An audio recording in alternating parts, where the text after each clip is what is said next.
اللہ میں نے اس نظام کے ساتھ ریکنسائل نہیں کیا۔ اے اللہ میں نے اپنی توانائیوں اور اپنی محنتوں سے نہ اپنے لیے کوئی جاگیر بنائی نہ اپنے لیے جائیداد بنائی۔ اے اللہ میں کوئی دولت چھوڑ کر نہیں مرا۔ اے اللہ میں نے اپنے بچوں کو بھی اسی کام کے لیے لگا دیا۔ میں نے ان کی دنیا سے بڑھ کر ان کی عاقبت کی فکر کی ہے۔ نہیں کر سکا، آگے کچھ نہیں ہو سکا تو میں بے بس ہوں۔ میں ایک ایسے ماحول میں رہ رہا ہوں جس میں اللہ کا دین غالب نہیں ہے۔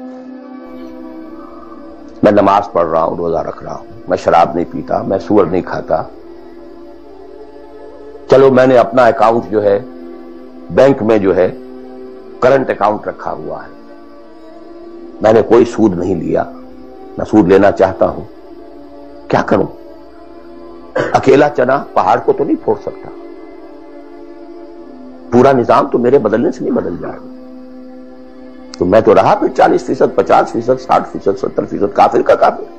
وسط مخرج بڑی پیاری حدیث ہے وہ جس میں یہ الفاظ آتے ہیں، حضور نے فرمایا انہا ستکون فتنۃ، ایک وقت آئے گا تو بڑا فتنہ ہوگا۔ حضرت علی فرماتے میں نے فوراً عرض کیا مل مخرج منہا یا رسول اللہ، اے اللہ کے رسول یہ بتائیے اس سے نکلنے کا راستہ کون سا ہوگا؟ یہ نہیں پوچھا کیا فتنہ ہوگا، کیوں ہوگا، کب ہوگا، کیسے ہوگا، کدھر سے آئے گا، کچھ نہیں، نکلنے کا راستہ بتائیے۔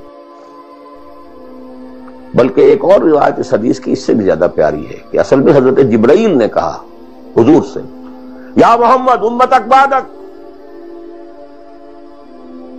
اے محمد صلی اللہ علیہ وسلم کبھی سوچا ہے تمہارے بعد تمہاری امت کا کیا بنے گا؟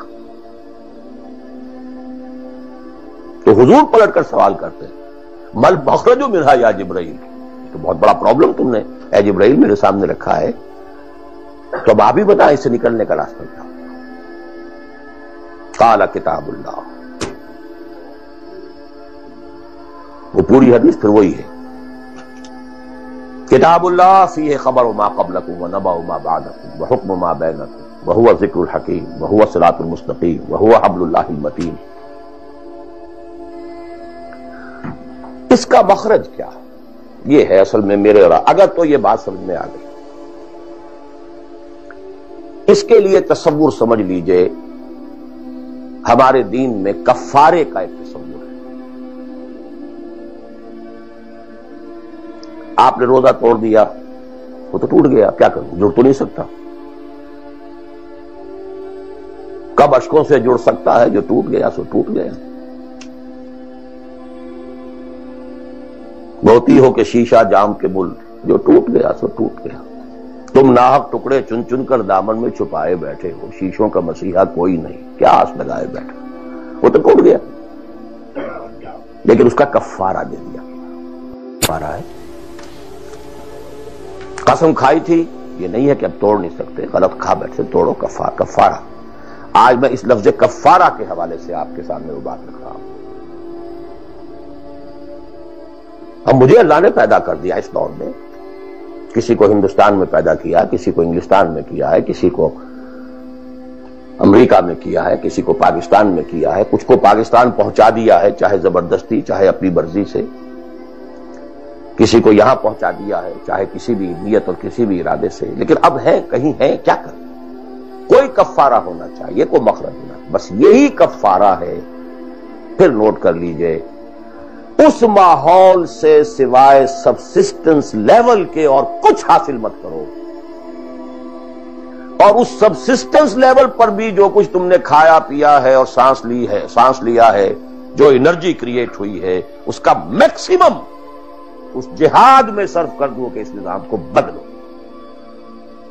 تمہاری یہ جد و جہد، تمہاری یہ کوشش کفارہ بن جائے گی اس کا۔ معذرۃ الی ربکم، معذرت پیش کر سکو گے اللہ کی۔ اے اللہ میں نے اس نظام کے ساتھ ریکنسائل نہیں کیا۔ اے اللہ میں نے اپنی توانائیوں اور اپنی محنتوں سے نہ اپنے لیے کوئی جاگیر بنائی نہ اپنے لیے جائیداد بنائی۔ اے اللہ میں کوئی دولت چھوڑ کر نہیں مرا۔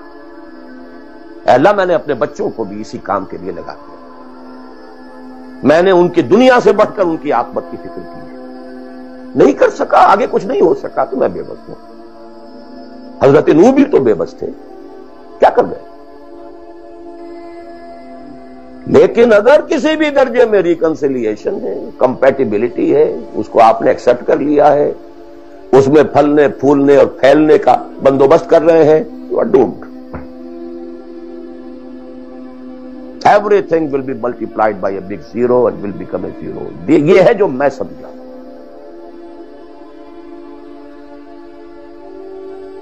اس کا نام ہے جہاد. Constant friction, constant struggle. جان مال، ان صلاتی و نسکی و محیایا و مماتی للہ رب العالمین. میری زندگی کا مقصد تیرے دین کی سرفرازی. میں اسی لیے مسلمان، میں اسی لیے نمازی.